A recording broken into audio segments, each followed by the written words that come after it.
নমস্কার বন্ধুরা, আমি সুমি। আপনারা দেখছেন সুমির রান্নাঘর। আজকে আপনাদের জন্য দারুণ একটি ভিডিও নিয়ে চলে এলাম। আশা করছি আপনাদের সবার খুব পছন্দ হবে। জিরা দিয়ে এই কোল্ড ড্রিঙ্কস রেসিপিটি একবার বানিয়ে দেখুন, আশা করছি আপনারা ভুলতে পারবেন না। চলুন তাহলে রেসিপিটি শুরু করা যাক। তার আগে আমার ভিডিওটি ভালো লেগে থাকলে চ্যানেলটাকে সাবস্ক্রাইব করে পাশে থাকবেন, আর এই জিরা কোল্ড ড্রিঙ্কসটি অবশ্যই ট্রাই করবেন। চলুন তাহলে রেসিপিটি শুরু করা যাক। কোল্ড ড্রিঙ্কসটা বানানোর জন্য প্রথমেই আমি সারা রাতের জন্য কিছুটা জিরে ভিজিয়ে রেখেছিলাম। আপনারা দিনেও ভিজিয়ে রাখতে পারেন। এটা দিয়েই কোল্ড ড্রিঙ্কসটা বানাবো। চলুন তাহলে রান্নার দিকে চলে যাই। প্রথমে একটি কড়া বসিয়ে নিয়েছি, সেই জিরার জল আর জিরাটাকে দিয়ে দেবো।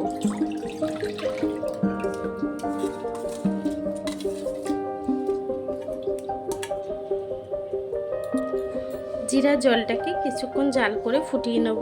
বাকি জিনিসগুলোকে এখনই অ্যাড করব। জলটা ফুটে গেছে, দিয়ে দেবো গোলমরিচের পাউডার 2 চা চামচ, দেবো চাট মশলা পাউডার 2 চা চামচ, দেবো আমচুর পাউডার 2 চা চামচ, বিট নুন দিয়ে দেবো 2.5 চামচ,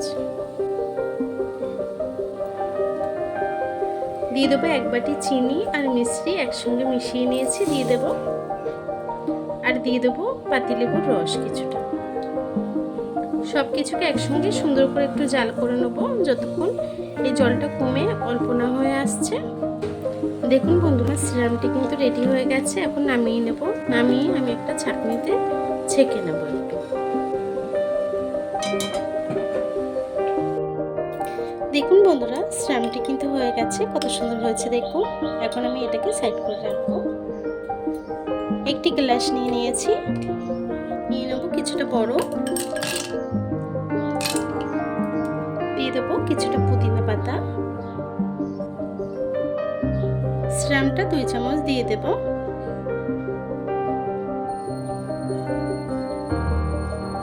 দিয়ে দেব সোডা,